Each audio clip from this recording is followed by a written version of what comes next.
شہنشاہ صاحب کی تقریر سن کے وہ کوئی شیعہ بھی تشیع کو چھوڑ دے. وہ تو آج کل لگے ہوئے ہیں کہ شیعہ لڑکیوں کو شادی کیا جائے, شیعہ بچوں کی وہ شادی میں کیا جائے. دیکھ رہا تھا. ہاں یہ دیکھ یہ شہنشاہ کی حالت ہے. یہ ابھی پیچھے پڑے ہیں شیعہ لڑکیوں کے بھائی, ٹھیک ہے نا, کہ ان کی شادی کیا جائے وہاں پر جہاں پہ حلالہ کی ضرورت پڑتی ہے. میں آپ کو حلالہ سینٹر تو کشمیر میں بھی ہے, اتنا زیادہ یہاں پہ حلالہ ہوتا ہے. ایک منٹ, نہیں, پاکستان اتنا حلالہ کرتے ہیں یہ لوگ, قسم سے میرا تو دل دکھتا ہے. ایک منٹ میں نہ آپ کو یار, میں ایک حدیث حرام دکھاؤں, کر کیونکہ رہے ہیں. یہ لوگوں نے مجھے بہت مجھے کہا کہ آپ بتائیں اس کا. یہ دیکھیں آج کل یہ اپنے شہنشاہ نقوی صاحب, یہ بیچارے ہیں, ان کے پاس کوئی نالج والج تو ہے نہیں بیچارے. تقاریر میں نے جیسے بار بار کہہ دیا, اس کے پاس بس 20-30 تقریر ہوں گے, اس کو یاد ہے مجالس, اسی کو ریسائیکل کر کے کچھ ادھر پڑتا ہے کچھ ادھر پڑتا ہے, پھر اس کو آگے پیچھے کر لیتا ہے, اس کا گزارا ہو جاتا ہے.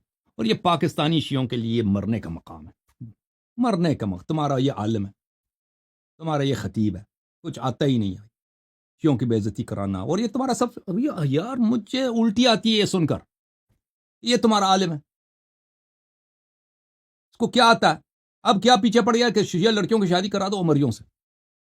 ابے ذلیل آدمی, تم نے تقیہ کرنا ہے, تقیہ کرنے کو اور بھی احکام ہے نا. کچھ لوگ آپ کی بات مانیں گے, وہ اپنی بیٹیاں دے دیں گے جماعت عمریہ سے. پہلے بھی ان کو ویسے جنہوں نے شادی کرانی ہوتی ہے نا عمریہ سے, ان کو تو پہلے ہی بہانہ کی ضرورت ہے. بس ایک سید نے کہہ دیا, وہ شہنشاہ نقوی صاحب نے فتویٰ دے دیا, اب تو شادی کرا دیں گے نا. الٹا لوگوں کو ارشاد کرنے کے بجائے آپ لوگوں کو بے دین بنا. اب وہ بچی جو ہے وہاں پہ جا کے بیچارہ وہ تو عمری بن جائے گی نا. وہ جس کی شادی ہندوؤں میں ہوتی ہے اس کو ہندو نہیں بنتی. وہ کتنے لوگ ہیں بھائی مسلمان لڑکیاں ہندوؤں سے شادی کی, اب ہندو بن گئے. اور جو شیعہ لڑکی وہ جماعت عمریہ کے گھر چلی جائے, وہ شیعہ رہے گی نہیں, وہ عمری بن جائے گی. دیکھیں یہ الفروع من الکافی کلینی صاحب کی کتاب ہے. اور دین کا مالک کون ہے؟ امام جعفر صادق علیہ السلام ہے, رسول صلی اللہ علیہ وآلہ وسلم ہے. یہ سیستانی بہجت خامنئی خمینی یہ دین کے مالک نہیں, یہ دین کے دشمن ہے. یہ امام جعفر صادق علیہ السلام کا فرمان ہے. یہ جلد نمبر ہے 5, کتاب النکاح, باب مناکحۃ النساء والشکاک.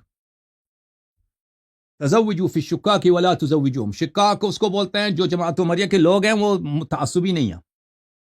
جو عمری لوگ ہیں نا متعصب, شیعوں کی پرواہ نہیں ہے ان کو بولتے ہیں شکاک.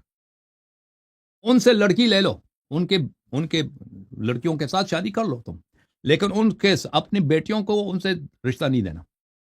لأن المرأة تأخذ من أدب زوجها ويقهرها على دينه. کیونکہ لڑکی جو ہے اپنے شوہر سے سیکھتی ہے, اور شوہر اپنی بیوی کو مجبور کر سکتی ہے کہ دین چینج کرو, مذہب چینج کرو. شادی کے بعد کر سکتا ہے نہیں کر سکتا بھائی؟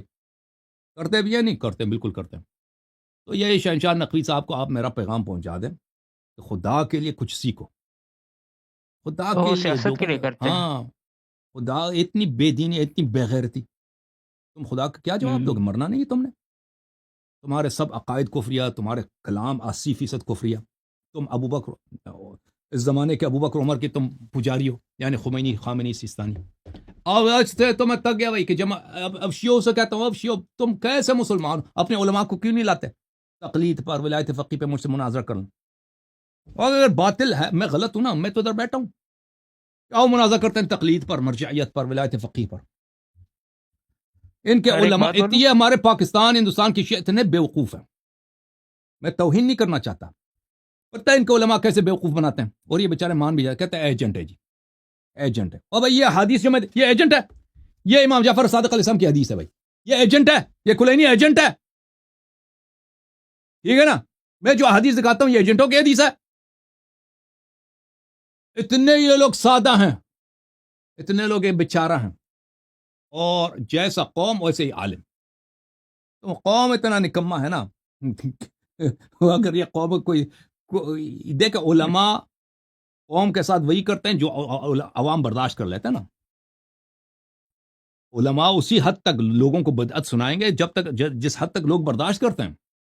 ابھی شہنشاہ نقوی ایسی چیز لوگوں کو نہیں سنا سکتا جو لوگ برداشت نہیں کریں گے, ٹھیک ہے نا. نہیں کبھی وہ وہی سنائے گا جو لوگ برداشت کر سکتے ہیں, کیونکہ قوم یہ ایسی گندی ہے, قوم یہ ایسے بے دین ہے, قوم ایسے قرآن و سنت راہ اہل بیت علیہ السلام سے دور ہے. ان کے ذاکرین کے علماء جو مرضی ان کو سنا دیں, ٹھیک ہے نا. ان کو جس انداز سے وہ ذاکرانہ انداز ان کو آتا ہے تاکہ ان سے واہ واہ نکال دیں. یہ ان کو جو مرضی ان کے ساتھ کریں بھائی, ان کا شریعت چینج کریں، ان کو کافر بنا، جو جس انداز سے ان کے ساتھ کرو، کوئی پرواہ نہیں ہے. اور کوئی مخالفت کرے تو اس کے ساتھ استدلال کی ضرورت نہیں ہے، صرف ٹپا لگاؤ، جان چھڑا دو کہ بھئی ایجنٹ ہے، جان چھڑا دو. اور یہ لوگ مان جاتے ہیں، ان کو خود مان بھی نہیں جاتے، عوام کو بھی پتہ ہے کہ فریب ہے، لیکن اسی فریب کو یہ مان لیتے ہیں، قبول کرتے ہیں. پتہ ہے آپ کو، لوگوں کو پتہ ہے کہ بات شہنشاہ نقوی صاحب کی جھوٹ ہے، اور پتہ ہے کہ یہ جان چھڑانے کا طریقہ ہے، یا شہنشاہ نقوی یا جواد نقوی، یہ جو اتنے ساجد نقوی، اتنے جو لوگ ہیں، لوگوں کو پتہ ہے کہ ان کی باتیں غلط ہیں اور ان کی باتیں بے دینی کی ہیں، لیکن اسی کو پتہ بھی ہے، پھر بھی مان لے، کہتے ہیں یہ دین یہی ہے. جی عجیب وہی بات جو امیر المؤمنین علیہ السلام نے مدینے والوں سے کہہ دی نا، کہ اے قوم، جس کو دھوکہ ملی ہے اور اس کو پتہ بھی ہے کہ دھوکہ ہے، اور اس کو پتہ بھی ہے کہ کس نے دھوکہ دی ہے، جس انداز سے اس دھوکے کو قبول کیا ہے، اور اس کو پتہ بھی ہے کہ ہدایت کس طرف ہے، لیکن ہدایت نہیں چاہتے. یہ ہماری شیعہ قوم کی حالت ہے.